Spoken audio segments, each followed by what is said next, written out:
All right, hello and welcome to another episode of Everybody Drums. Good to have you with me today. Today, I thought we'd get into just a little bit of a taste of jazz. Jazz is such a cool style. It's been with us for 100 years now, although it's morphed through that time, and of course, it has its own many branches of music now. But for a lot of people, that's kind of a little bit of a foreign language because it's not something we really hear around us a ton. We hear it just enough often in the backgrounds of movies or TV shows or what have you to make it sort of semi-familiar, or maybe school jazz band performances and stuff like that. Well, there's a classic rhythm that's played by drummers on the ride cymbal, which is the big, larger cymbal that's usually out to the right. Sometimes they have another one up here. And that rhythm is the iconic rhythm of jazz. You hear it and you think jazz. And here it is.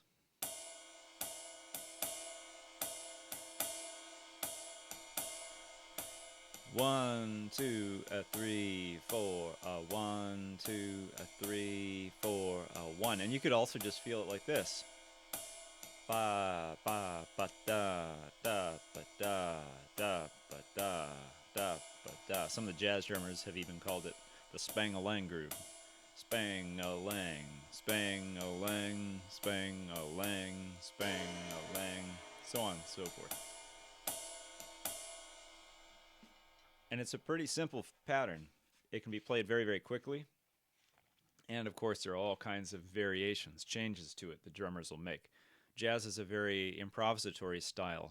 They're not usually making stuff up the whole time, but they're making up things based around a framework. Sort of, okay, this is how long the song's going to go. These are the chords we're using at this point. This is the tune that we have in mind, but then we're going to improvise around that. So drumming in jazz is a lot more conversational than it is in rock. Most times in rock, you're like the train driver, or the bus driver. You just camp out and you make sure that the band gets to its destination. They're not asking you to do anything fancy. They don't want you zipping in and out of lanes, trying to drive in the oncoming lane, flip the bus over, do barrel rolls, whatever. They just want you going true and steady to your destination. Well, in jazz, yeah, you're still trying to get you to your destination, but you're now kind of having conversations along the way. You're not just the bus driver anymore. You're you're all kind of driving the bus together, and so you talk back and forth. It's like someone says something, you respond. Well, you can still, of course, be really steady, keeping a groove. And so this spang-a-lang groove, or the classic jazz ride cymbal groove, can be played on all kinds of things. I've got a little pot lid with me today, and if you've got something metallic in reach, I'd recommend that because you can kind of get that feel. And here's a knife, just a little bread and butter knife here. And what I'm going to do is I'm going to play that rhythm. Here it is. One, two, a three, four, a boom, bop, ba da, bop, ba da. Whatever you have to play with, even if it's just your hand on your leg, try that with me. Dut, dut, dut, dut, dut, dut, dut, dut, dut, dut, dut, dut, dut, dut. Okay? Pretty simple. So you can pick one hand, you could do the other hand, you could do both hands back and forth. You could do both hands at the same time. All kinds of ways you could play it. Let's try it again. One, two, three, four. One, two, three, four. One, two, three, four. One, two, three, four. One.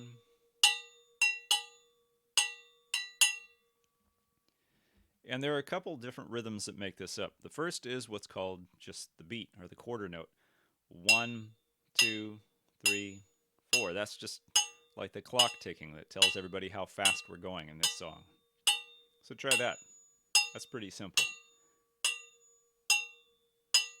One, two, three, four. But in my mind, I'm thinking dut, dut, dut, dut. This kind of shuffly, swingy, loosey-goosey sort of feel. Dut, dum, dun, dum, dun, dun, dun. The one, a two, a three, a four, a one. All right, and then the other is this shuffle rhythm, that loping feel that is informing how I'm thinking about this. So it goes like this. If I play just the shuffle part, I get this over and over. A one, a two, a three, a four, a bop, bop, bop, bop, bop, bop, bop. Try singing it like that. Bop, bop, bop, bop, bop bop bop bop bop bop bop bop bop bop bop bop, because it's not really felt like bop bop bop bop bop bop bop. You know, that'd be really stiff and kind of unwieldy. Wouldn't really feel very good. So that shuffle rhythm is what really defines this feel. And so when we play the swing ride pattern, we're just going back and forth between the longer notes that are just like the clock ticking, and then the little shuffle rhythm. So we put that together and we get 1, 2, 3, 4. Why am I counting in 4? Because most music tends to be in 4. Tends to be counted as 4 beats per measure. A very easy way of keeping track of where you are in a song. 1, 2, 3, 4. A new measure. 2, 3, 4. A new measure. 2, 3, 4. 1, 2, 3, 4, 1. And much of the music is organized into kind of groups of 4 measures of that over and over again. Like maybe you'll get 32 bar form, which just means 32 measures. 12 bar form, 12 bar blues, which is usually 4 measures, slightly different flavor, 4 measures, and then a final 4 measures to wrap it up and loop it around. These are simplistic ways of explaining this, but that's how a lot of that stuff is felt. So once you can get this going, 1, 2, 3, 4, just keep track of how many times you've done it. 3, 2, 3, 4, 4, 2, 3, 4, 1. I've got a snare drum here that I'm going to whack. I've got loads of these egg cartons, so I figured I'd use one. So a way to begin to get into using both hands would be, first off, just playing both hands in quarter notes. 1, 2, 3, 4. 1, 2, 3, 4. And you just hit both together. You see? You could even try playing both hands on the jazz rhythm together. 1, 2, 3. I should say the ride rhythm. 2, 3, 4. 1, 2, 3, 4. There's a lot of jazz rhythms.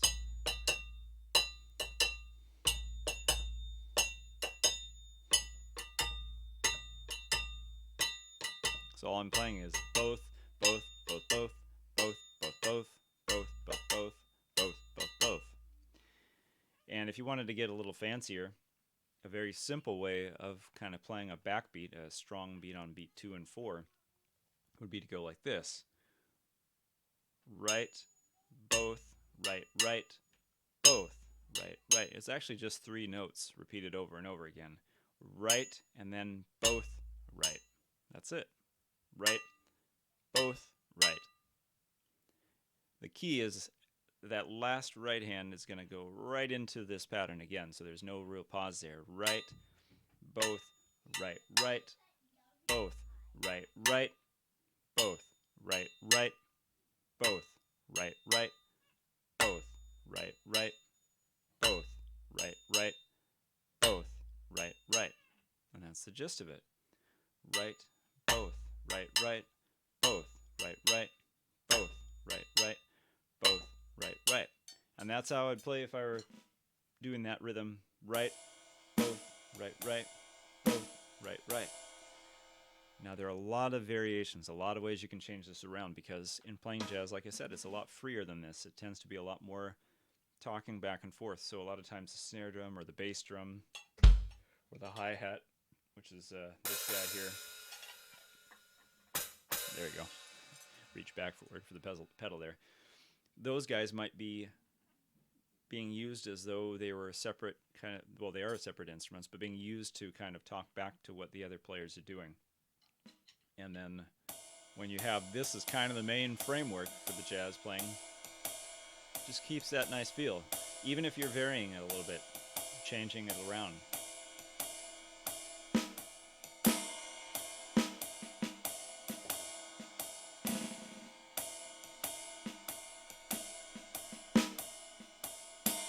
Anyway, very simple little bit of showing some of what I might do if I were playing there. So I encourage you to go check out some jazz. Some great places to start would be, of course, listen to some of the big bands in the 30s and 40s. Glenn Miller Band, Tommy Dorsey Band, Benny Goodman Big Band. All those guys, of course, Duke Ellington, those guys were all fantastic.